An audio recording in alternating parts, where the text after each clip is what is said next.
ആദ്യമായി ഒരു Indian cinema 50 കോടി ബഡ്ജറ്റിൽ റിലീസാകുന്നത് 2002-ലാണ്. ഷാറൂഖ് ഖാൻ, മാധുരി ദീക്ഷിത്, ഐശ്വര്യ എന്നിവർ പ്രധാന കഥാപാത്രങ്ങളായി എത്തിയ ബോളിവുഡിലെ ദേവദാസ്. അതിനു മുമ്പ് വന്ന 25 കോടി ബഡ്ജറ്റിലെത്തിയ ലഗാൻ അതുവരെയുള്ള ഇന്ത്യൻ സിനിമകളിലെ ഏറ്റവും ചിലവേറിയ സിനിമയായിരുന്നു. പക്ഷേ ഇന്ത്യൻ സിനിമയിലെ ഏറ്റവും ശക്തമായ ഇൻഡസ്ട്രി ആയ ബോളിവുഡിനും മുന്നേ കോടികളെറിഞ്ഞ് കോടികൾ വാരുന്ന ട്രെൻഡിന് തുടക്കമിട്ടത് അത് സൗത്ത് ഇന്ത്യൻ ഫിലിം ഇൻഡസ്ട്രി ആയിരുന്നു. 18 കോടി ബഡ്ജറ്റിലെത്തിയ നാഗാർജുന നായകനായ രക്ഷകൻ, 15 കോടി ബഡ്ജറ്റിലെത്തിയ കമൽ ഹാസന്റെ ഇന്ത്യൻ, 20 കോടി ബഡ്ജറ്റിലെത്തിയ ശങ്കർ സംവിധാനം ചെയ്ത ജീൻസ്. 2000-ന് മുമ്പ് ഇന്ത്യൻ സിനിമ കണ്ട ഏറ്റവും ചെലവേറിയ ഈ 3 സിനിമകളും യഥാക്രമം കന്നഡ, തമിഴ് ഫിലിം ഇൻഡസ്ട്രികളിൽ നിന്നായിരുന്നു. ഇതേ പാരമ്പര്യം നിലനിർത്തിക്കൊണ്ടായിരുന്നു ബ്രഹ്മാണ്ഡ സിനിമകൾ എന്ന് പറയുമ്പോൾ പുതുതലമുറയുടെ മനസ്സിലേക്ക് ആദ്യം ഓടിയെത്തുന്ന ബാഹുബലിയും KGF-ഉം RRR-ഉം ഒക്കെ പ്രേക്ഷകരുടെ മുന്നിലേക്ക് എത്തിയത്. പക്ഷേ ഈ സിനിമകൾക്കെല്ലാം മുകളിൽ നിൽക്കുമായിരുന്ന ഒരുപക്ഷെ ഇന്ത്യൻ സിനിമ അതിൻ്റെ ചരിത്രത്തിൽ തന്നെ കണ്ട ഏറ്റവും വലിയ സിനിമയായി മാറുമായിരുന്ന, എന്നാൽ പാതി വഴിയിൽ കിതച്ചു വീണ ആരാധകരുടെ മനസ്സിൽ ഇന്നും ഒരു നൊമ്പരമായി അവശേഷിക്കുന്ന ഒരു സിനിമ ഇന്ത്യൻ സിനിമാ ചരിത്രത്തിലുണ്ട്. 80 കോടി ബഡ്ജറ്റിൽ 1997-ൽ കമൽ ഹാസൻ നായകനായി എത്തിയ മരുതനായകം.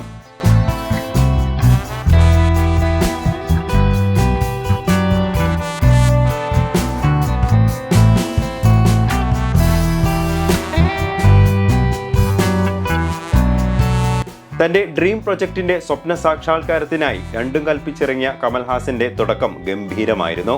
MGR ഫിലിം സിറ്റിയിൽ ചിത്രീകരണത്തിന് തുടക്കം കുറിച്ച സിനിമയുടെ സെറ്റിലേക്ക് വിശിഷ്ട അതിഥിയായി എത്തിയത് സാക്ഷാൽ ക്യൂൻ എലിസബത്ത് ആയിരുന്നു. ഇന്ത്യയിൽ നടന്ന മറ്റേതെങ്കിലും ചടങ്ങിനായി പോകുന്ന വഴിക്ക് ചായ കുടിക്കാൻ കയറിയതായിരുന്നില്ല എലിസബത്ത് രാജ്ഞി അവിടെ. ആ ഷൂട്ടിംഗ് നേരിട്ട് കാണാനും അത് ഉദ്ഘാടനം ചെയ്യാനും വേണ്ടി മാത്രമായിരുന്നു അവർ UK-യിൽ നിന്നും ഇന്ത്യയിലേക്ക് അന്ന് വിമാനം കയറിയത്. ഇതിൽ നിന്നു തന്നെ നമുക്ക് ഒരു കാര്യം മനസ്സിലാക്കാം. കമൽ ഹാസൻ എന്ന വ്യക്തി ഈ സിനിമയ്ക്ക് പിന്നിൽ എടുത്ത എഫേർട്ട് എത്രത്തോളമായിരുന്നു എന്ന്. മരുതനായകം എന്ന ഒരു യോദ്ധാവിന്റെ കഥയാണ് സിനിമയുടെ ഇതിവൃത്തം. ഇസ്ലാം മതത്തിൽ ആകൃഷ്ടനായി പിന്നീട് മതം മാറി മുഹമ്മദ് യൂസഫായി മാറിയ മരുതനായകത്തിന്റെ കഥ. മരുതനായകമായി ജനിച്ച് മുഹമ്മദ് യൂസഫായി ജീവിച്ച് ഖാൻ സാഹിബായി മരിച്ച ഒരു യോദ്ധാവിന്റെ കഥ.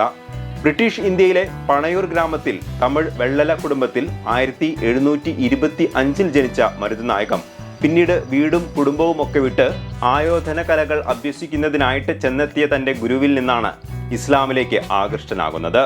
മുഹമ്മദ് യൂസഫ് എന്ന പേര് സ്വീകരിച്ച അദ്ദേഹം പോണ്ടിച്ചേരിയിൽ ചെന്ന് ഫ്രഞ്ച് പട്ടാളത്തിന്റെ കൂടെ ചേരുകയും ചെയ്തു. പിന്നീട് അവിടെയും വിട്ട് തഞ്ചാവൂരിൽ ചെന്ന് ബ്രിട്ടീഷ് പട്ടാളത്തിന്റെ ഭാഗമായി അയാൾ മാറി. പിന്നീട് അങ്ങോട്ട് മുഹമ്മദ് യൂസഫിന്റെ വളർച്ച വളരെ പെട്ടെന്നായിരുന്നു. ഇംഗ്ലീഷും വൈദ്യശാസ്ത്രവും ഒക്കെ പഠിച്ച അദ്ദേഹം നെല്ലൂരിൽ ഇംഗ്ലീഷ് പട്ടാളത്തിന്റെ സുബേദാറായി മാറി. ഇതിനിടയിൽ പോർച്ചുഗീസുകാരിയായ മാർത്തയുമായി പ്രണയത്തിലാവുകയും അവരെ വിവാഹം കഴിക്കുകയും ചെയ്തു. കർണാട്ടിക് യുദ്ധ സമയത്ത് ബ്രിട്ടീഷ് സൈന്യത്തിന്റെ വിജയത്തിൽ നിർണായക പങ്കുവഹിച്ച വ്യക്തികളിൽ ഒരാൾ മുഹമ്മദ് യൂസഫ് ആയിരുന്നു. അദ്ദേഹത്തിന്റെ സൈനിക തന്ത്രങ്ങളും നേതൃത്വവും ബ്രിട്ടീഷ് സൈന്യത്തിന് വളരെയധികം സഹായകമാവുകയും അതിന്റെ പ്രത്യുപകാരം എന്നോണം മധുരയുടെയും തിരുനെൽവേലിയുടെയും ഭരണം അദ്ദേഹത്തെ ബ്രിട്ടീഷ് ഭരണകൂടം ഏൽപ്പിക്കുകയും ചെയ്തു. വളരെ ചുരുങ്ങിയ കാലം കൊണ്ട് തന്നെ ജനങ്ങൾ ഇഷ്ടപ്പെടുന്ന ജനകീയനായ ഒരു നേതാവായി മാറാൻ മുഹമ്മദ് യൂസഫിന് സാധിച്ചു. അദ്ദേഹത്തിന് ലഭിക്കുന്ന ജനപ്രീതി ബ്രിട്ടീഷുകാരിൽ ചെറിയ രീതിയിൽ അസൂയയും ഭയപ്പാടും ഉണ്ടാക്കി തുടങ്ങി. തങ്ങൾക്ക് എതിരെ വളർന്നു വരുന്ന നേതാക്കന്മാരെ തുടക്കത്തിലെ വെട്ടി മാറ്റുക എന്നത് ബ്രിട്ടീഷ് ഭരണതന്ത്രമായിരുന്നുവല്ലോ. ഇതിന്റെ ഭാഗമായി ജനങ്ങൾ നികുതി നേരിട്ട് മുഹമ്മദ് യൂസഫിന് കൊടുക്കുന്നത് ബ്രിട്ടീഷ് ഭരണകൂടം വിലക്കി. അദ്ദേഹത്തിന്റെ തന്നെ സേനയിലെ വിശ്വസ്തന്മാരായ 3 ആളുകളെ കരുവാക്കി നമസ്കരിക്കുന്നതിനിടയിൽ മുഹമ്മദ് യൂസഫിനെ ബ്രിട്ടീഷ് പട്ടാളം അറസ്റ്റ് ചെയ്തു. ഇതിനെല്ലാം കൂട്ടുനിന്ന ആർക്കോട്ട് നവാബിന്റെ മുന്നിൽ വെച്ച് തന്നെ ബ്രിട്ടീഷ് പട്ടാളം മരുതനായകത്തെ തൂക്കിക്കൊല്ലുകയും ചെയ്തു. സംഭവ ബഹുലമായ ഈ യോദ്ധാവിന്റെ കഥ തിരശ്ശീലയിൽ എത്തിക്കുന്നതിനു വേണ്ടി ഹോളിവുഡിൽ നിന്ന് അടക്കമുള്ള അന്നത്തെ ഏറ്റവും മികച്ച ടെക്നീഷ്യന്മാരെ കമൽ ഹാസൻ ഇന്ത്യയിലേക്ക് എത്തിച്ചു. ഇന്ത്യൻ സിനിമയിലെ തന്നെ അന്നേ വരെയുള്ള ഏറ്റവും ചെലവേറിയ സിനിമയായിരുന്നു മരുതനായകം. 80 കോടി ബഡ്ജറ്റിൽ ഇന്ത്യയിൽ നിന്നും ഹോളിവുഡിൽ നിന്നും അടക്കമുള്ള താരങ്ങൾ അണിനിരക്കുന്ന വലിയ ഒരു സിനിമ. തന്റെ ജീവിത സമ്പാദ്യത്തിന്റെ വലിയൊരു ഭാഗം തന്നെ ഈ സിനിമയ്ക്കായി കമൽ ചെലവഴിച്ചു കഴിഞ്ഞിരുന്നു. 2.5 മണിക്കൂറോളമുള്ള സിനിമയുടെ ഏതാണ്ട് 30 മിനിറ്റോളം വരുന്ന ഭാഗങ്ങൾ വരെ ചിത്രീകരണം പൂർത്തിയാവുകയും ചെയ്തിരുന്നു. ഈ സമയത്താണ് ഇന്ത്യയിൽ പൊക്രാൻ അണുബോംബ് പരീക്ഷണം നടക്കുന്നത്. ഇവിടെ മുതലാണ് പ്രശ്നങ്ങൾ തലപൊക്കി തുടങ്ങുന്നതും. AB വാജ്പേയിയുടെ നേതൃത്വത്തിൽ അന്ന് ഇന്ത്യയിൽ നടന്ന ഈ നീക്കത്തിനെതിരെ പല വിദേശ രാജ്യങ്ങളും ഇന്ത്യക്കുമേൽ ഉപരോധം ഏർപ്പെടുത്തിയതിന്റെ പ്രത്യാഘാതം മരുതനായകം സിനിമയ്ക്കും അനുഭവിക്കേണ്ടി വന്നു. കമൽഹാസനോടൊപ്പം സിനിമയുടെ കോ പ്രൊഡ്യൂസർ ആയിരുന്ന ബ്രിട്ടീഷ് കമ്പനി ഇതോടുകൂടി നിർമ്മാണ രംഗത്തു നിന്നും ബാക്കൌട്ട് ചെയ്യുകയായിരുന്നു. ഇത് സിനിമയുടെ തുടർന്നുള്ള ചിത്രീകരണത്തെ വലിയ പ്രതിസന്ധിയിലേക്ക് തന്നെ തള്ളിവിടുന്നു. മറ്റൊരു നിർമ്മാതാവിനെ കണ്ടെത്താൻ കിണഞ്ഞു ശ്രമിച്ചെങ്കിലും അദ്ദേഹം പരാജയപ്പെട്ടു. അതോടെ കമലിന്റെ നിർമ്മാണ കമ്പനിയായ കമൽരാജ് ഇന്റർനാഷണലിന് ചിത്രീകരണം പാതി വഴിയിൽ വെച്ച് നിർത്തേണ്ടിയും വന്നു. ചരിത്രത്തെ വളച്ചൊടിച്ചു എന്ന പേരിൽ തമിഴ്നാട്ടിൽ നിന്നും അദ്ദേഹത്തിനെതിരെ ശക്തമായ പ്രതിഷേധം അന്ന് ഉയർന്നിരുന്നു. മലയാളത്തിൽ പൃഥ്വിരാജ് നായകനായി വരാനിരുന്ന വാര്യൻകുന്നത്ത് എന്ന സിനിമയ്ക്ക് വന്ന അതേ പ്രതിഷേധം തന്നെ മരുതനായകവും നേരിട്ടു. രണ്ട് സിനിമയിലെയും നായകന്റെ മതം ഒന്ന് തന്നെയായിരുന്നു. അവരെ പ്രകോപിപ്പിച്ചതും അത് തന്നെയായിരുന്നു.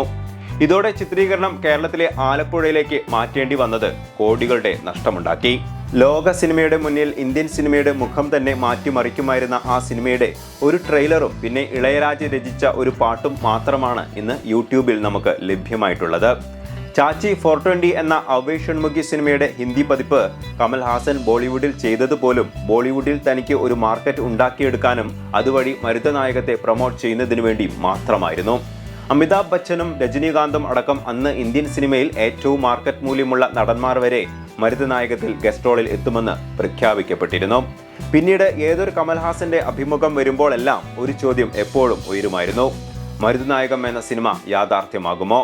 കമൽഹാസന്റെ കരിയറിലെ തന്നെ ഏറ്റവും വലിയ വിജയമായ വിക്രം എന്ന സിനിമയുടെ പ്രസ് മീറ്റിലും ഇതേ ചോദ്യമുയർന്നു: മരുതനായകം വരുമാ സാർ? ഇന്നും അതിനൊരു ഉത്തരം കമൽ പൂർണ്ണമായും നൽകിയിട്ടില്ല. 28 വർഷങ്ങൾക്ക് മുമ്പുള്ള കമൽഹാസൻ അല്ല ഇന്നത്തെ കമൽഹാസൻ.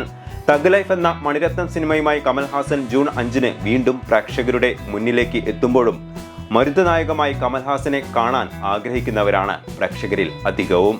അദ്ദേഹത്തിന്റെ ഇന്നത്തെ ആരോഗ്യ സ്ഥിതിയിൽ മരുതനായകം പോലെ ഒരു കഥാപാത്രം സാധ്യമല്ല എന്ന് പറയുമ്പോഴും വിക്രമോ സൂര്യയോ പോലെയുള്ളവരെ കൊണ്ട് ആ റോൾ ചെയ്യിപ്പിക്കണമെന്ന് പറയുമ്പോഴും യൂട്യൂബിൽ കിടക്കുന്ന ആ ചെറിയ ട്രെയിലർ കണ്ട ആർക്കും കമലിനെ അല്ലാതെ മറ്റാരെയും ആ റോളിൽ സങ്കല്പിക്കാൻ പോലും കഴിയുകയില്ല. പരിപൂർണ നഗ്നനായി പോത്തിന്റെ പുറത്ത് ചാടിക്കയറി വരുന്ന മരുതനായകം എന്ന നായകൻ ഉണ്ടാക്കിയെടുത്ത പോലെ ഒരു പവർഫുൾ ഫ്രെയിം ബാഹുബലിക്കോ റോക്കി ഭായിക്കോ പോലും സാധ്യമായിട്ടില്ല എന്നത് മറ്റൊരു യാഥാർത്ഥ്യം. വീഡിയോ ഇഷ്ടമായെന്ന് വിചാരിക്കുന്നു. ഇഷ്ടമായ ലൈക്ക് ചെയ്യുക. കൂടുതൽ വീഡിയോകൾക്കായി ചാനൽ സബ്സ്ക്രൈബ് ചെയ്ത് ആ ബെല്ലൈക്കൺ അമർത്താനും വിനീതമായി അഭ്യർത്ഥിക്കുന്നു. അപ്പോൾ നമുക്ക് അടുത്ത ഒരു വീഡിയോയുമായി വീണ്ടും കാണാം. അതുവരേക്കും